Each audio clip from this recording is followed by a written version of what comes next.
네, 여러분 반갑습니다. 주님께서 오늘 우리에게 주시는 축복의 말씀은 미가서 제7장 7절부터 9절까지를 통해서 마침내 주께서, 이런 제목으로 은혜의 말씀을 나누기 전에 본문의 말씀을 함께 받들어 읽겠습니다.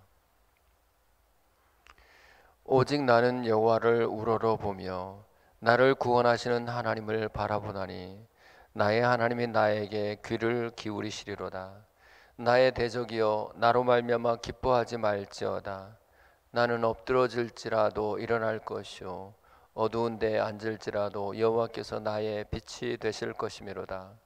내가 여호와께 범죄하였으니 그의 진노를 당하려니와 마침내 주께서 나를 위하여 논쟁하시고 심판하시며 주께서 나를 인도하사 광명에 이르게 하시리니 내가 그의 공의를 보리로다.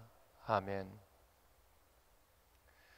요한복음 제8장에 보면 서기관들과 바리새인들이 현장에서 가늠하다 잡힌 여자를 예수님께 데리고 와서 이렇게 말합니다. 요한복음 8장 5절입니다.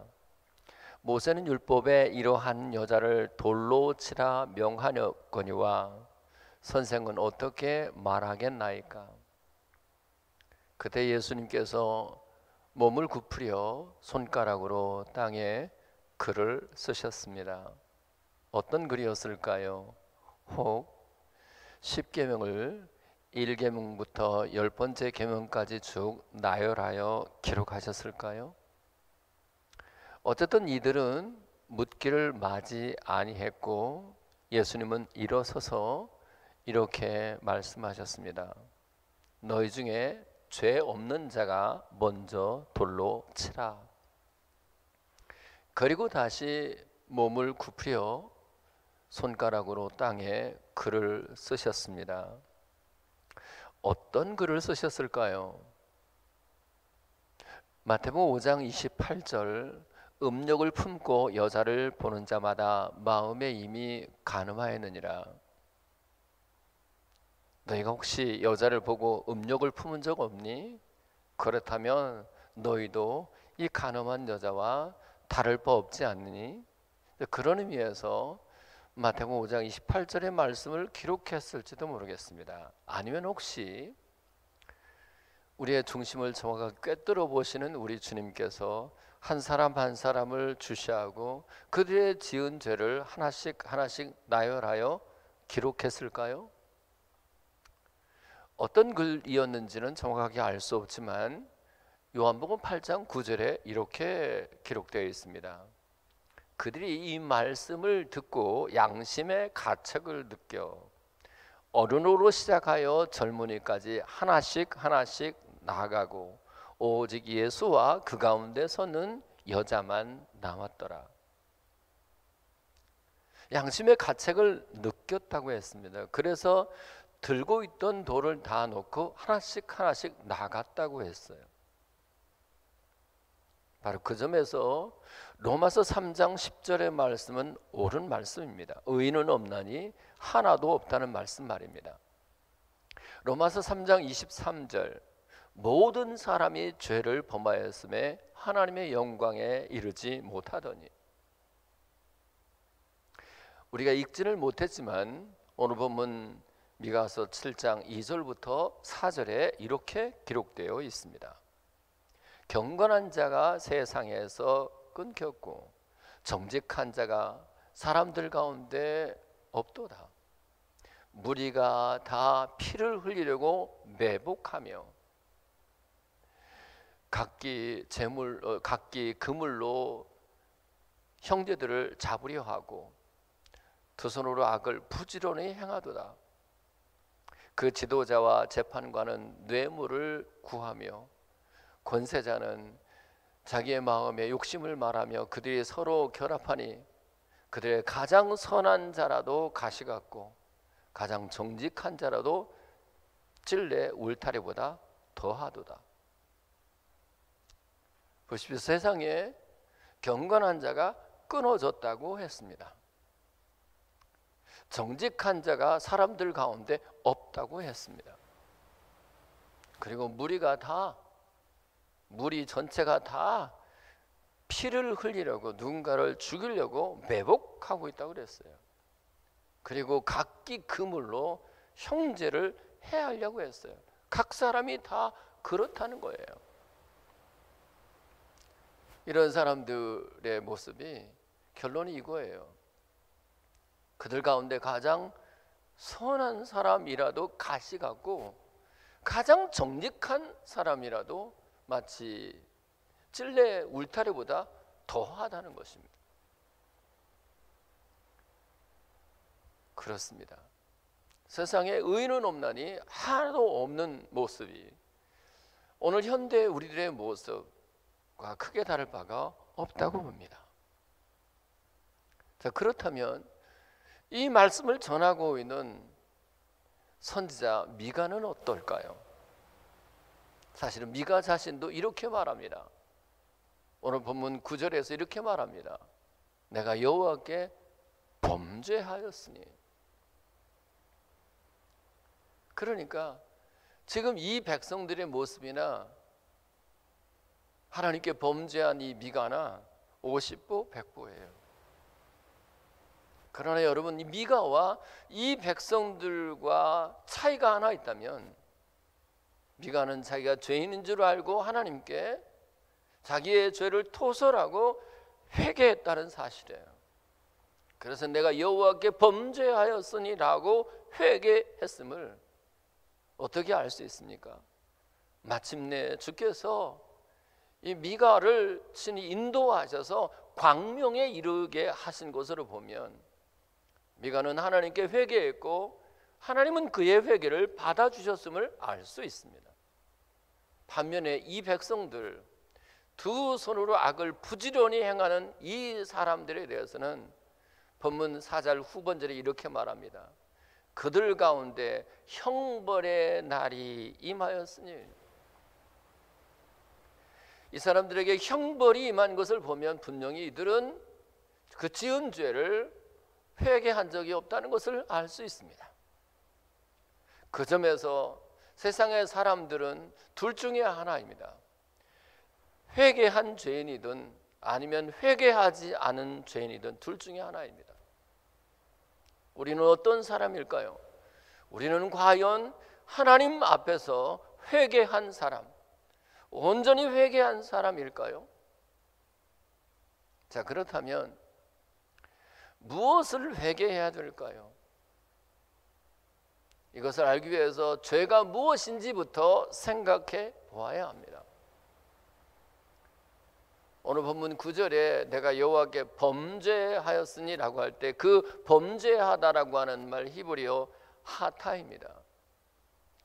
이 말은 빗나가다, 벗어나다 라는 뜻입니다. 그러니까 여호와께 범죄했다라고 하는 말은 우리 하나님께 빗나갔다는 거예요. 우리 하나님으로부터 벗어났다는 뜻입니다. 이번에는 잠언 8장 36절입니다. 그러나 나를 잃는 자는 자기 영혼을 해하는 자라. 나를 미워하는 자는 사망을 사랑하느니라. 나를 잃는 자, 하나님을 잃는 자는 자기 영혼을 해하는 자래요. 이때 하나님을 잃다라고 하는 단어가 바로 히브리어 하타, 하나님께 범죄하다라는 단어와 똑같아요.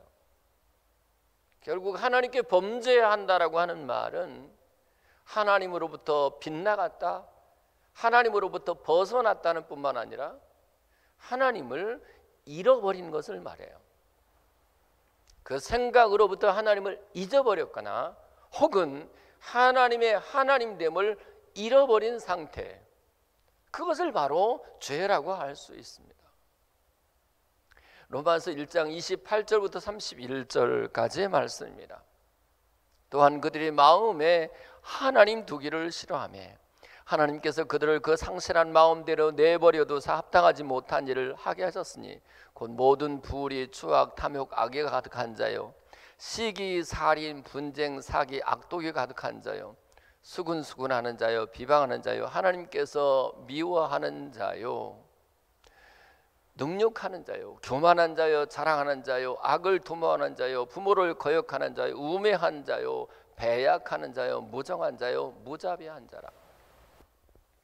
그럼 사실은 무정하고 무자비하고 수군수군하고 비방하고 시기, 살인, 분쟁, 사기, 악독, 이런 죄악들은 사실은 본질적인 죄, 뿌리가 되는 죄에 대한 결과일 뿐이에요.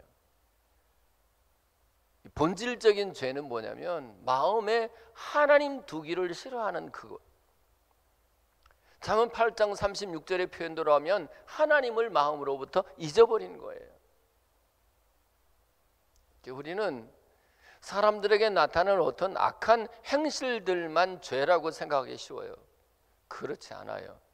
죄의 근본은 우리 하나님을 마음으로부터 잊어버리거나 혹은 잃어버리는 상태예요. 그래서 요한복음 16장 9절에 죄에 대하라 하면 그들이 나를 믿지 아니하며 라고 말씀하시는 거고, 그래서 로마서 14장 23절에 믿음을 따라하지 않은 것이 다 죄라고 규정하는 거예요. 우리는 지금 세상 사람들처럼 그렇게 악한 행실로서 짓는 죄는 없을지도 모르겠어요. 그런데 우리가 마음으로 하나님을 잊어버리거나 하나님을 우리 마음에 두지 않고 있다면 그것은 바로 저렇게 악한 행실로 죄 짓는 사람이나 우리나 크게 다를 바가 없다는 것을 생각하고, 이제 우리가 하나님께 온전히 회개하고자 할 때인데 매 순간 매일 하나님을 우리의 마음에 두고 살지 못한 것을 하나님께 회개하시는 은혜가 있기를 바랍니다. 또 하나 하나님께 회개해야 할 것은 본문 7장 1절에 이렇게 기록되어 있습니다. 재앙이로다 나여 나는 여름 과일을 딴 후와 포도를 거둔 후 같아서 먹을 포도송이가 없고 내 마음에 사모하는 처음 익은 무화과가 없도다. 그럼 재앙이라고 하는 건 재앙이로다 나여 그래요? 무엇이 재앙이죠? 무엇이 저주입니까? 그것이 죄의 결과 아니겠어요? 지금 미가는 자기에게 포도송이가 없는 것, 무화과 열매가 없는 것을 저주다, 재앙이다, 죄다 그렇게 규정하고 있어요. 그래도 그럴 것이 예수님께서도 열매가 없는 잎만 무성한 무화과 나무를 주님이 저주하지 않았습니까? 여러분, 사실은 요한복음 15장 5절에 보면 예수님과 우리와의 관계는 포도나무와 가지로 규정되어 있습니다. 나는 포도나무여 너희는 가지라. 그가 내 안에 내가 그 안에 거하면 사람이 열매를 많이 맺나니. 우리가 가지로서 포도나무 대신 예수님과 연결되어 있고 연합되어 있다고 하면 필연적으로 우리는 열매를 맺어야만 돼요. 그런데 열매를 맺지 못하고 있다는 뜻은 무엇이죠? 가지된 우리가 주님과 연결되어 있지 않다, 연합되어 있지 않다고 하는 뜻입니다. 주님과 연결되어 있지 않은 그 사람은 반드시 버려져서 불에 던져질 것 아닙니까? 사실은 열매를 맺지 못한다고 하는 것은 곡식으로 치자면 쭉정이와 다를 바가 없는 것입니다. 마태복음 3장 12절 손에 키를 들고 자기 타작마당을 정하게 하사 알곡은 모아 곳간에 들이고 쭉정이는 꺼지지 않는 불에 태우시리라 했으므로 열매 없는 사람들은 틀림없이 지옥불에 들어가게 된다는 점에서 재앙이로다 나여 라고 미가는 얘기하고 있는 거예요. 얼마나 많은 사람들이 착각을 하는지 몰라요. 어떤 악한 행실을 하는 사람들만 죄라고 생각하고 하나님이 기대하시는 선한 열매를 맺지 못하는 것은 죄라고 생각을 안 해요. 야고보서 4장 17절입니다. 사람이 선을 행할 줄 알고도 행치 않은 것이 죄니라 그래요. 나쁜 짓을 하는 것만 죄가 아니고 하나님이 우리 가운데 기대하시는 선한 열매가 맺혀지지 않는다면, 선한 성품이 나타나지 않는다면, 선함이 나타나지 않는다면, 마땅히 행할 선이 없다면 그것이 또 역시 하나님 앞에서 죄라는 것입니다. 네, 여러분, 우리 가운데서 내게 열매 없음을 재앙이라고 저주라고 생각하고 그것을 두고 가슴을 치고 통곡하며 회개하는 사람이 얼마나 있을까요? 예를 들어 보십시다. 9가지, 성령의 9가지 열매 중에서 온유라고 하는 열매가 있어요. 반드시 우리가 가지로서 포도나무 대신 예수님께 붙어 있다면 이 온유라고 하는 열매가 맺혀져야만 당연한 것이거든요. 온유가 뭐죠? 말 그대로 따뜻하고 부드러운 거예요. 정말 회개한 사람은 그 마음의 따뜻함과 부드러움이 있어야 돼요. 그런데 회개했다고 하면서 하나님을 믿는다고 하면서도 그렇게 차가워요. 그 던지는 말이 그렇게 날카로워요. 말 그대로 가까이 하기에는 너무 멀어요. 그런데 사람들이 그러한 자기 성품을 본래 하나님이 나에게 주신 성품이라고 어떻게 하겠느냐고, 하나님이 나를 이렇게 만들었는데 어떻게 하느냐라고 자기를 극단적으로 합리화시켜요. 자기에게 온유라고 하는 열매 없음을 재앙이라고 생각하고 회개할 마음이 없는 거예요. 여러분, 정말로 하나님께 온전히 회개한 사람은요, 반드시 이 열매를 맺어야만 된다고 하는 갈망이 있게 되고 그 열매 없음을 두고 회개하게 될 터인데, 그런 의미에서 저와 여러분들이 온전히 회개함으로써 열매 맺는 사람 되기를 바라고, 열매 없음을 두고 또 회개하는 저와 여러분들 되실 수 있기를 바랍니다. 자, 그렇다면 이제 회개한 사람의 모습은 무엇일까요? 본문 7장 7절에 이렇게 기록되어 있습니다. 오직 나는 여호와를 우러러보며 나를 구원하시는 하나님을 바라보나니 나의 하나님이 나에게 귀를 기울이시리로다. 여러분, 정말 우리가 회개하잖아요. 그러면 주님을 우러러 바라보게 됩니다. 사실은 주님을 바라본다고 하는 것이 굉장히 초상적이에요. 왜냐하면 육안으로 하나님이 보이지 않기 때문에 그래요.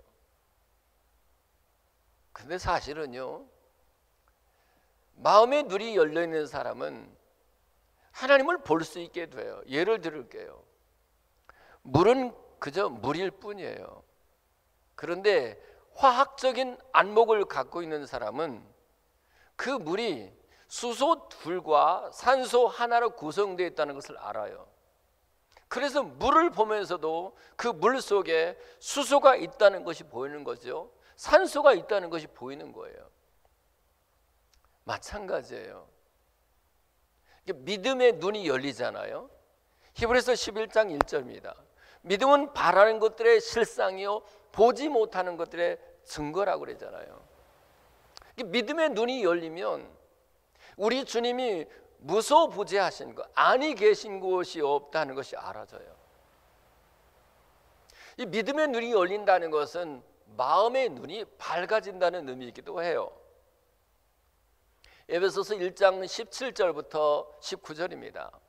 우리 주 예수 그리스도의 하나님 영광의 아버지께서 지혜와 계시의 영을 너희에게 주사 하나님을 알게 하시고 너희 마음 눈을 밝히사 그 부르심의 소망이 무엇이며 성도 안에서 그 기업의 영광의 풍성함이 무엇이며 그 힘의 위력으로 역사하심을 따라 믿는 우리에게 베푸신 능력의 지극히 크심이 어떠한 것을 너희로 알게 하시기를 원하노라. 여러분, 마음의 눈이 밝아지면 주님이 나를 부르신 그 부르심의 소망이 무엇인지 알게 되고 보이게 됩니다. 성도 안에서 그 기업의 영광의 풍성함이 무엇인지 알고 보게 되는 거예요. 정말 회개한 사람은 그렇게 마음의 눈이, 믿음의 눈이 열려져서 그 어디나 계시는 하나님을 바라보게 돼요. 실제로 꽃 한 송이를 보면서도 마음의 눈이 열려있는 사람들은 거기에 하나님의 인재와 하나님의 손길이 느껴집니다. 내 주변의 형제들, 예컨대 창세기 33장에 오면 야곱이 형님을 보면서 그러잖아요. 내가 형님을 보니까 하나님의 얼굴을 뵙는 것 같습니다. 이게 정말 회개한 사람의 모습이요. 내 주변의 사람들이 하나님의 형상이잖아요. 그들을 보면서 하나님의 어떠하심이 느껴지는 거예요. 더 나아가서 정말 마음의 눈이 열려있는 사람들은 교회가 그리스도의 몸으로 보여지기 시작합니다. 단지 사람들의 모임체, 단순한 사람들의 모임으로 보지 않고 교회가 그리스도의 몸으로 인식되고 보여지는 거예요. 자, 그렇게 온전히 회개한 사람은 하나님의 얼굴을 구하고 하나님을 바라보게 돼요. 하나님의 시선과 하나님의 눈동자를 보게 됩니다. 그 점에서 회개한 사람들은 하나님 앞에서 살아가기 때문에 죄의 자리에 머무를 수가 없어요. 마음으로라도 죄 지을 수가 없어요. 누군가 강요하더라도 절대로 그 유혹에 빠지지를 않아요. 이것이 회개한 사람이에요. 회개한 사람의 또 하나의 고백이 뭐냐면 나의 하나님이 나에게 귀를 기울이시리로다.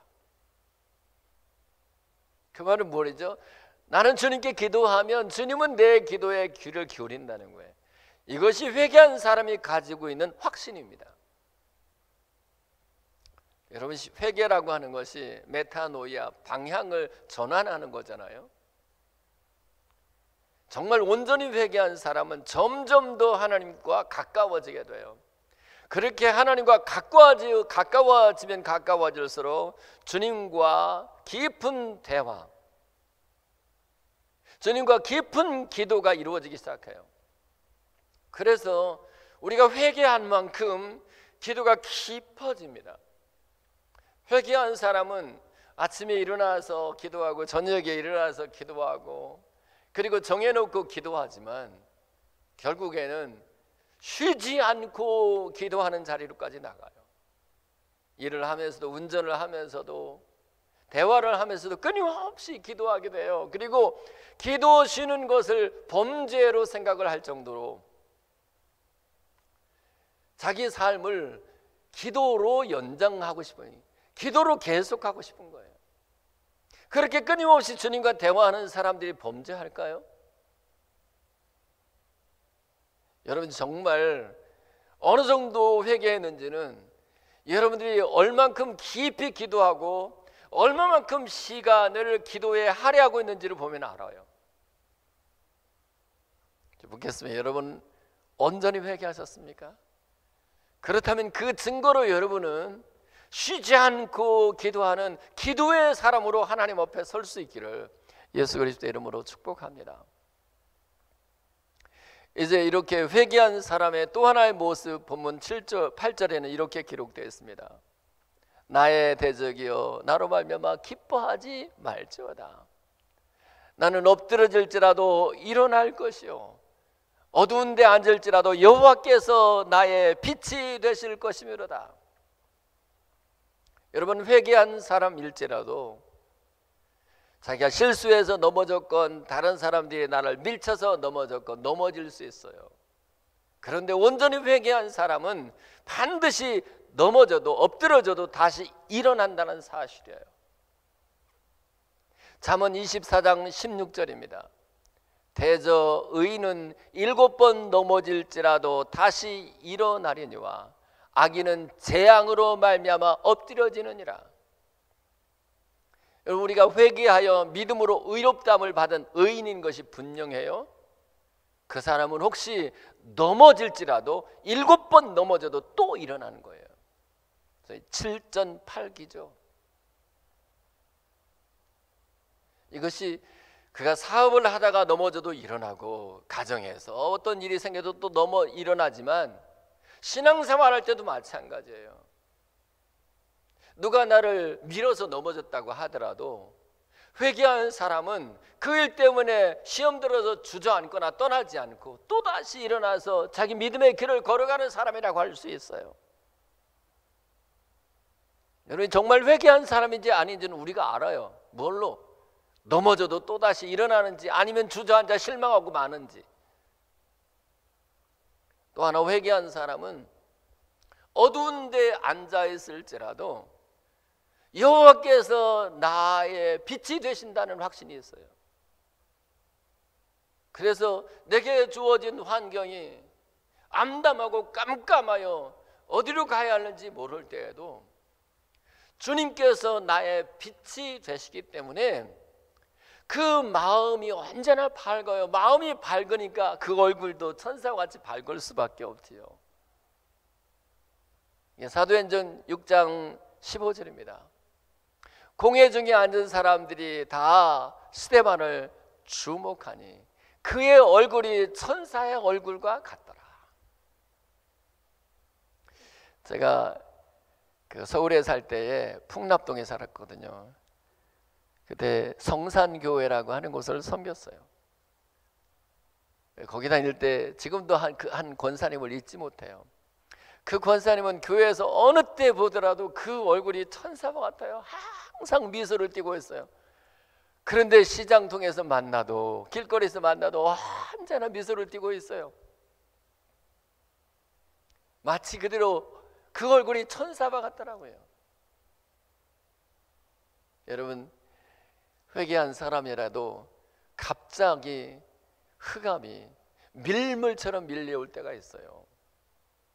그럴 때도 하나님의 사람, 회개한 사람은 그 마음에 하나님이 나의 빛이 되시기 때문에 그 마음이 우울하거나 울적하거나 그리고 절망해야 하지 않아요. 여기서 중요한 게 뭔지 아세요? 8절 초반전에 나의 대적이여 나로 말미암아 기뻐하지 말지어다. 우리의 대적 마귀, 그리고 우리를 미워하는 사람들이 우리를 향해서 언제 박수치고 기뻐하는 줄 아세요? 우리가 쓰러졌다가 다시 일어나지 못할 때, 인생의 어둠을 만났을 때, 그냥 주저앉고 실망하고 있을 때, 막 우울해하고 있을 때, 그때 마귀는 박수를 쳐요. 그때 우리를 미워하는 사람들이 박수를 치는 거예요. 그런데 언제 우리를 미워하는 사람들이 기겁하고 떠난 줄 아세요? 분명히 저 어둠의 상황에서 울적해하고 우울해하고 막 실망하고 절망하고 살아요. 그냥 쓰러진 채로 주저앉아야 되는데 또다시 일어나고 또다시 마음의 기쁨을 가지고 그 얼굴에 천사 같은 얼굴을 갖고 있을 때 마귀는 기겁해서 한 길로 왔다가 7길로 떠나가는 것을 믿으시기 바랍니다. 여러분의 대적 마귀가 여러분을 향해서 이 박수치는 것을, 기뻐하는 것을 허용하지 마십시오. 우리가 정말 회개한 사람이라면 쓰러져도 다시 일어나야 돼요. 어두운 데서도 여러분들이 마음의 빛을 잃지 말고 그 얼굴에 그 빛을 잃지 않고 여러분의 얼굴이 천사와 같기를 예수 그리스도 이름으로 축복합니다. 마지막으로 회개한 사람의 결국이 뭐냐면 오늘 본문 9절에 있습니다. 내가 여호와께 범죄하였으니 그의 진노를 당하려니와 마침내 주께서, 오늘 본문의 제목을 여기서 땄습니다. 마침내 주께서 나를 위하여 논쟁하시고 심판하시며 주께서 나를 인도하사 광명에 이르게 하시리니 내가 그의 공의를 보리로다. 여러분, 회개하는 사람에게 마침내 주께서 주시는 복이 이거예요. 잠시 내가 주 앞에 믿음으로 살지 못해서 그것 때문에 하나님이 나를 잠시 이제 징계하시거나 혹은 주님이 나에게 잠시 진노를 당하게 하시지만 마침내는 주님께서 오히려 나를 위하여 논쟁하십니다. 논쟁이라는 말은 변호한다는 뜻이에요. 주님이 나를 두둔하시고 변호하시는 거예요. 그리고 심판하신다는 이 말은 나쁜 뜻이 아니에요. 이미 여러 차례 말씀드렸지만 여기서 심판이라는 말 히브리어 미슈파트는 정의라고 하는 단어로 번역되는 말이에요. 로마서 3장 25절을 수도 없이 강조했습니다. 이 예수를 하나님이 그의 피로써 믿음으로 말미암는 화목제물로 세우셨으니 이는 하나님께서 길이 참으시는 중에 전에 지은 죄를 간과하심으로 자기의 의로움을 나타내려 하심이니 곧 이때 자기의 의로움을 나타내사 자기도 의로우시며 또한 예수 믿는 자를 의롭다 하려 하십니다. 심판은 내가 당해야 되는데 예수님을 화목제물로 대신 심판받게 하셔요. 거기에 하나님의 정의가 있다는 것입니다. 그리고 그 하나님의 의로우심을 내가 믿었더니 나도 의롭게 됐다는 것이죠. 그래서 회개한 사람에게 주시는 하나님의 결국은 뭐냐면 예수님을 통해서 우리는 이제 더는 지옥의 심판을 당하지 않게 하셨다는 사실이에요. 이것이 요한복음 3장 18절입니다. 그를 믿는 자는 심판을 받지 아니하는 것이요 그 이름을 믿지 아니하는 자는 독생자의 이름을 믿지 아니함으로 벌써 심판을 받은 것이니라. 회개한 사람은 지옥의 심판이 없습니다. 이것을 믿으시기 바라요. 그래서 오히려 주께서 그를 인도하사 광명에 이르게 하신다고 그래요. 이때 광명은 결국은 천국을 말해요. 왜냐하면 하나님의 나라 새하늘과 새 땅에는 어둠이 없다고 그랬거든요. 여러분, 회개한 사람에게 주시는 마침내 주시는 하나님의 복은 뭐냐면 오늘 죽어도 천국에 이르게 하시는 거예요. 그리고 회개한 그 사람에게 공의를 보게 하신다고 그랬어요. 이것이 지난 시간에 우리 함께 공부한 미가서 6장 5절입니다. 내 백성아 너는 모압 왕 바알락이 꾀한 것과 부올의 아들 바알람이 그에게 대답한 것과 시딤에서부터 길갈까지 이를 기억하라. 그리하면 나 여호와가 공의롭게 행한 일을 알리라. 하나님 공의롭게 행한 일을 두 가지 점에서 이제 우리가 지난 시간에 생각했죠. 여러분, 모압 왕 바알락이 이 백성들, 하나님의 백성들을 발람이라는 선지자를 통해서 저주하고 싶었어요. 그런데 하나님은 그 입을 막으십니다. 그리고 이 발람이라는 선지자를 통해서 하나님의 백성들을 축복하는 것을 볼 수 있어요. 여러분, 우리가 하나님의 백성인 것, 회개해서 하나님의 백성이 되고 하나님의 자녀가 된 것이 분명하다면 하나님은 반드시 우리에게 복 주시는 하나님인 거예요. 그렇기 때문에 내가 그의 공의를 본다 하라고 하는 이것은 뭐냐면 나는 그리스도 안에서 이미 복받은 사람이다. 나는 복받게 되어 있다. 나는 행복한 사람이다. 이것이 하나님이 나에게 공의가 되신다는 확신을 가지는 사람의 고백입니다. 또 하나는 시딤에서부터 길갈까지의 일로 나타난 하나님의 공의죠. 시딤은 이스라엘 백성들이 모압 여자들과 행음했던 장소예요. 그리고 그들이 섬겼던 우상 앞에 절했던 배신 배도의 자리예요. 근데 하나님이 이 백성들을 그 시딤에 시딤에서 머물러 있지 않게 하시고 그들을 길갈로 이끌어 오셔요. 길갈은 어떤 곳이죠?